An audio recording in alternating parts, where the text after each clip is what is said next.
Joining us now, Democratic presidential candidate, Mayor Bill de Blasio of New York City. Great to have you back on the show. Thank you, Mika. Are you getting ready for, you're going to be on the big stage? Yes, indeed. You made the stage. That's good. That's where you begin. Okay, but then how do you break out? There's so many candidates. What's the strategy? You're tough on Trump. You have no problem with that. Yeah, and look, I've been real blunt about Trump. I call him Con Don because every New Yorker knows this guy's a con man. He baits and switch. He tries to distract people. And the way to deal with Donald Trump is very, very aggressively. I think too many times Democrats have been aghast at the things the president says and does, and have to remember we have to confront him. People need to see. And I'll give you an example from New York City. When he put his executive order in place on immigration, he threatened the security funding of New York City, the security funding that protects the city that is the #1 terrorism target in America. I said at that time, we are not changing our policies towards immigrants. We took him to court. We beat him in court.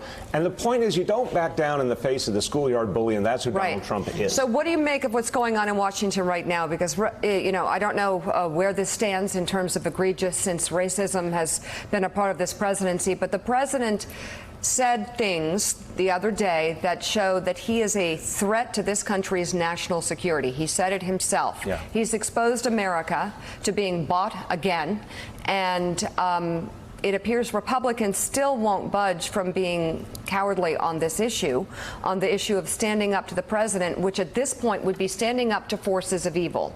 So where are you on impeachment? Understanding that, of course, obviously the math would add up that his behavior is wrong and there might be something that needs to be done. But you need Republican support. You need public support.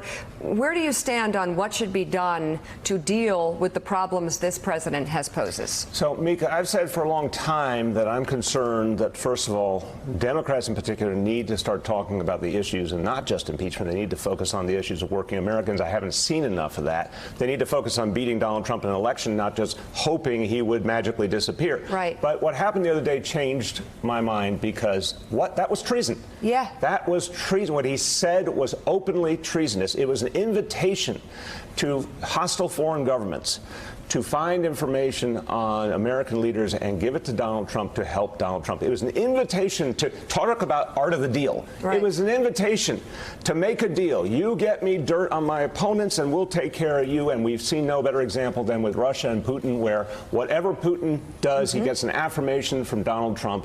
And now more and more it looks like in exchange for electoral favors. So I heard that and I said that's the last straw. They should begin impeachment proceedings. We can no longer accept the notion of a president who openly invites interference in our election. Look, the Mueller report was bad enough, and I thought there was plenty in there that would eventually lead to a successful impeachment. But that interview, there's those breakthrough moments in life. That interview said he has learned nothing. He's not making any changes. He is not moderating. He has to be impeached. And Willie, the Mueller report, you know, there's, I guess people can find a way to be partisan. There's some Republicans who haven't read it. This was the president's words. Yes. We're open for business. I'm exposing this country to threats, to having our elections tampered with, and I don't care about this country more than I care about winning. I mean, he said it himself. We've come to expect things like that from the president. What's sad and pathetic is Republicans supporting that argument to fall in line with him. Mr. Mayor, we had yesterday Beto O'Rourke on the show, and I think for the first time he opened some criticism of the frontrunner, Joe Biden.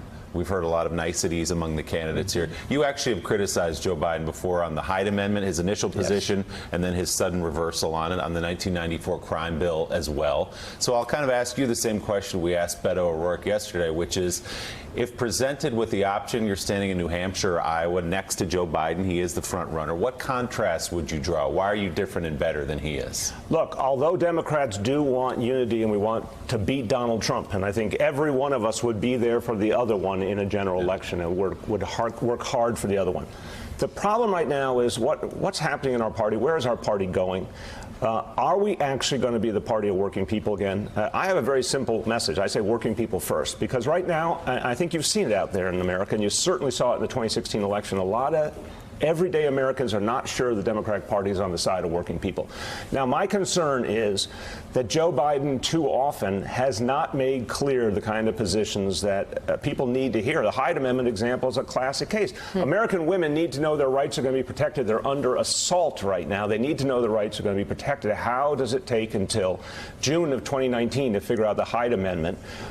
Is something that undermines the rights of women, especially those who don't happen to have a lot of money. I think that is a problem for Joe Biden, that I'm not sure he is connecting to today's Democratic Party and the issues that we need to focus on. If we're going to be there for working people, for example, we have to be blunt about the fact there have to be higher taxes on the wealthy.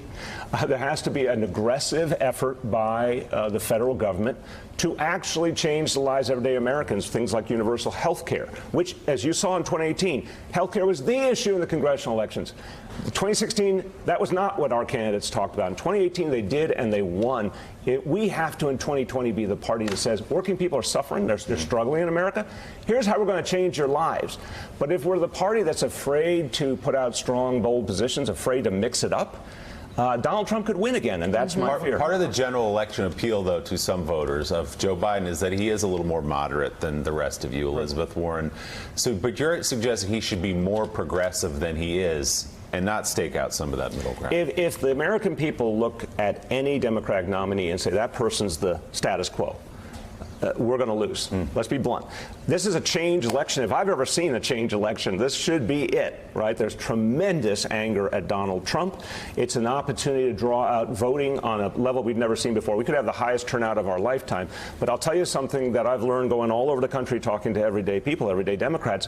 They need to be motivated by the idea that real change will happen. Not just Donald Trump is bad.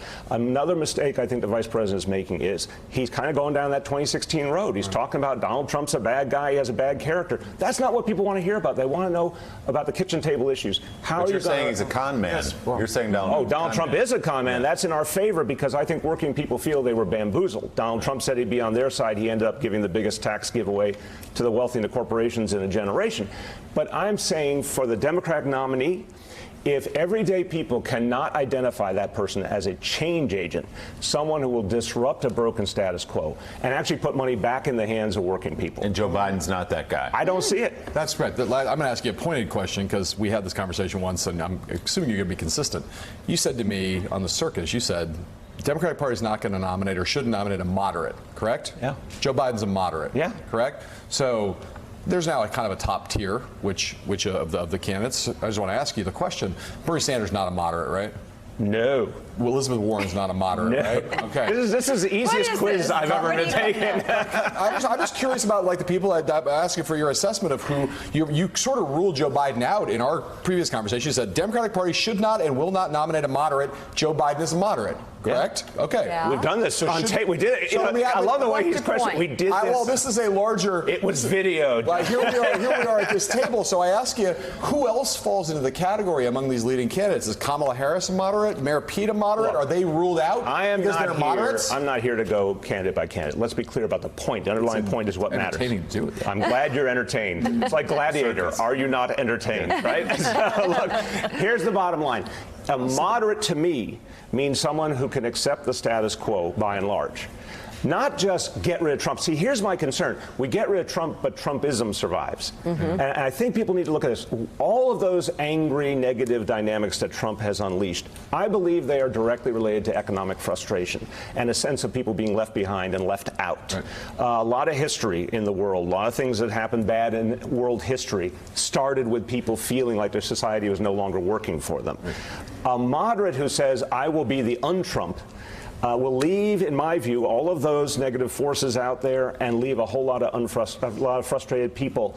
And we won't have real change. What we need is a candidate who says, we're going to put working people first. We're going to actually change the rules of the game. I'm very blunt about it. I say there's plenty of money in the world and there's plenty of money in this country. It's just in the wrong hands. And when I say that, audiences in all the states I've been in, all different demographics, respond because they feel the country's unfair right now. So the difference would be a candidate who can be a believable change agent, has the ability to draw out that Democratic base, which could stay home and has stayed home before. But if you're about change, if you're about actually rewriting the rules of the game, our base comes out. We can beat this guy, and then we can actually do the things that will end Trumpism, which is a threat that will continue long after our orange-haired friend is gone. Mayor, you, as a New York City mayor showing up on that debate stage in a couple of weeks, you're going to have to differentiate yourself. A lot of the people are going to be against Donald Trump. But you keep saying working people first. Yes. What have you instituted in New York that you think would be relatable nationally instead of just being the big New York City that would be relatable? And what's the policy you would want if you only had one question to answer, what you have done in New York that would work around the country?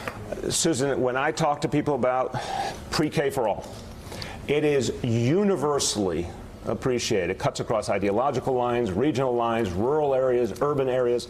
The notion that this great country should be able to reach our youngest kids, help every child start at the same starting line and reach their God-given potential and take that financial burden off working families, because it should be for free like it is in New York City. That's one example of something that resonates everywhere. Paid sick leave. I talk to people about, we put paid sick leave in place in New York City so someone who gets sick can actually maintain their pay and get well rather than choose between a day's pay and going to the doctor. Most Americans cannot afford to lose a day's pay. If we're the party that recognizes that most Americans can't afford to lose a day's pay and we're on their side, that is both morally right in my view, and it's a winning formula in the whole country. I talked about the fact that we're guaranteeing health care for all New Yorkers who don't have it. That gets a huge response because health care is arguably the #1 issue, and folks want to see that there actually is a solution. Right now in New York, we're guaranteeing that anyone who doesn't have health insurance gets a health care card, gets a primary care doctor in one of our public hospitals or clinics.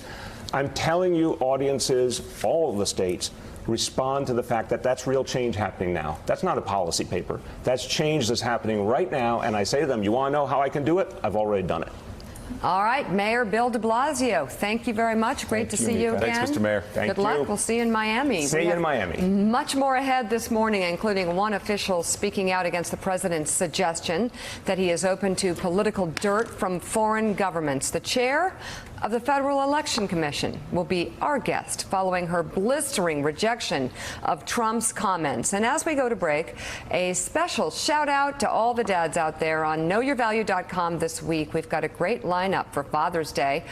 I write about the big impact my father has had on me and my life through good times and bad. Joe and Willie share about their dads, which is wonderful, and how their dads supported them and always led by example. That's so cute. Look at little Willie. And we've got a special. He's got that same look on his face most of the time on this show. Exactly that same face. That's Is that Anthony Michael Hall? That's an iconic Willie Geist face Adorable. right there. Yeah. We've also got a special feature from another member of the NBC family, the great Al Roker, who tells us what being a father means to him. Head to knowyourvalue.com. Join the conversation, and we wish every dad out there a happy Father's Day. Happy Father's Day. We'll be back in 2 minutes. Thanks for checking out MSNBC on YouTube, and make sure you subscribe to stay up to date on the day's biggest stories. And you can click on any of the videos around us to watch more from Morning Joe and MSNBC. Thanks so much for watching.